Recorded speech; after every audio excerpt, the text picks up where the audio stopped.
আসসালামু আলাইকুম ওরহমতুল্লাহি ওবারাকাতুহু। আলহামদুলিল্লাহ, মহান আল্লাহ রব্বুল আলামিন আমাকে আসরের নামাজের পর এখানে বসার, এই সুন্দর এই প্রকৃতির মাঝে বসে কিছু দিনই কথা বলার তৌফিক দান করেছেন। এই জন্য মহান আল্লাহ তাআলার শুকরিয়া আদায় করি, বলি আলহামদুলিল্লাহ। আসলে আজকে যে বিষয়টা নিয়ে কথা বলতে চাই সেটা অত্যন্ত গুরুত্বপূর্ণ। সেটা হচ্ছে আমাদের প্রিয় নবী হযরত মুহাম্মদ সাল্লাল্লাহু আলাইহি ওয়াসাল্লামের একটি হাদিস পাঠ করে শোনাবো এবং এটা আপনাদের সামনে আমি তুলে ধরব। তো হাদিসটি শুরু করছি। ক্বালা রাসূলুল্লাহ সাল্লাল্লাহু আলাইহি ওয়াসাল্লাম, আয়াতুল মুনাফিকি সালাসুন, ইযা হাদ্দাসা কাযাবা ওয়া ইযা ওয়া'আদা আখলাফা ওয়া ইযা তুমিনা খানা। আমাদের প্রিয় নবী হযরত মুহাম্মদ সাল্লাল্লাহু আলাইহি ওয়াসাল্লাম বলেছেন, একজন মুনাফিকের আলামত তিনটা। এক নাম্বার, যখন সে কথা বলে তখন মিথ্যা বলে, এবং দুই নাম্বার, তার কাছে যদি কোনো কিছু আমানত রাখা হয় তখন সে আমানত খেয়ানত করে, এবং তিন নাম্বার হচ্ছে যখন সে কারো কাছে ওয়াদা করে সে ওয়াদা ভঙ্গ করে। আমাদের প্রিয় নবী হযরত মুহাম্মদ সাল্লাল্লাহু আলাইহি ওয়াসাল্লাম এই হাদিস আমাদেরকে বলেছেন। অতএব আমরা এই হাদিস থেকে যে জিনিসটি বুঝতে পারি সেটা হলো যে আমরা মুসলমান, আমরা মুনাফিক না। আমরা মুসলমান হয়েছি, আল্লাহ তাআলা আমাদেরকে দয়া করে মায়া করে মুসলমানের ঘরে তৈরি করেছেন, পাঠিয়েছেন। কিন্তু আল্লাহ তাআলা আমাদেরকে বিবেক দিয়ে দিয়েছেন। বিবেক কি? যে ভালো এবং খারাপ।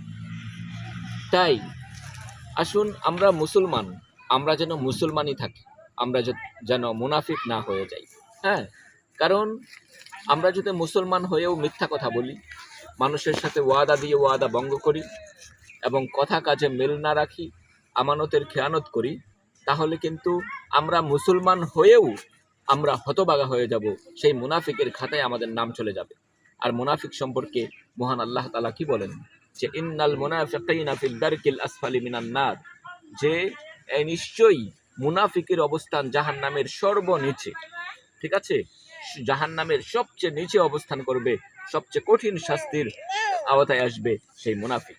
অতএব আমরা মুনাফিক হতে চাই না, আমরা মিথ্যা কথা বলতে চাই না। ঠিক আছে, আমরা মিথ্যা বলা মহাপাপ। আসলে আপনি যাকে মিথ্যা কথা বলবেন, ঠিক আছে, আপনি কিয়ামতের দিন হয়তোবা মিথ্যা কথা বলে আপনি সাময়িক হয়তোবা আপনি বেঁচে গেলেন, কিন্তু এটা কিন্তু লিপিবদ্ধ হচ্ছে।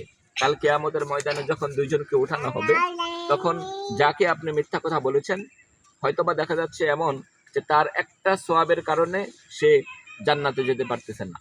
তখন সে বলবে, হে আল্লাহ, এই যে এই লোকটা আমাকে একটা মিথ্যা কথা বলেছিল। আল্লাহ তাআলা বলবে, ঠিক আছে, তাহলে ওই যে লোক মিথ্যা কথা বলেছিল তার একটা সওয়াব তুমি নিয়ে নাও। ওই একটা মিথ্যা কথা বলার দ্বারা ওই তার একটা সওয়াব নিয়ে চলে যাবে। দেখা যাচ্ছে সে একটা সওয়াব নিয়ে জান্নাতে চলে যাবে, আর দেখা যাচ্ছে ওর একটা সওয়াবের ঘাটতি হয়ে যাওয়ার কারণে সে জাহান্নামে হয়ে যাবে। আল্লাহ তাআলা আমাদেরকে এগুলো থেকে বাঁচিয়ে রাখুক, মিথ্যা কথা বলা থেকে বাঁচিয়ে রাখুক। আল্লাহ তাআলা আমরা যেভাবে দুনিয়াতে সুন্দরভাবে এসেছি, আল্লাহ তাআলা যেন আমাদেরকে এভাবেই পরকালে যাওয়ার তৌফিক দান করে, কবরে যাওয়ার তৌফিক দান করে। আল্লাহ তাআলা যেন আমাদেরকে জান্নাতুল ফিরদাউস নসিব করেন। আল্লাহ তাআলা আমাদেরকে যাতে এই তিনটি কাজ, গুরুতর মুনাফিকি কাজ থেকে বিরত থাকার তৌফিক দান করেন। আমিন। মহান আল্লাহ তাআলা আমাদের কবুল করুন। আমিন। আসসালামু আলাইকুম ওয়া রাহমাতুল্লাহি ওয়া বারাকাতুহু।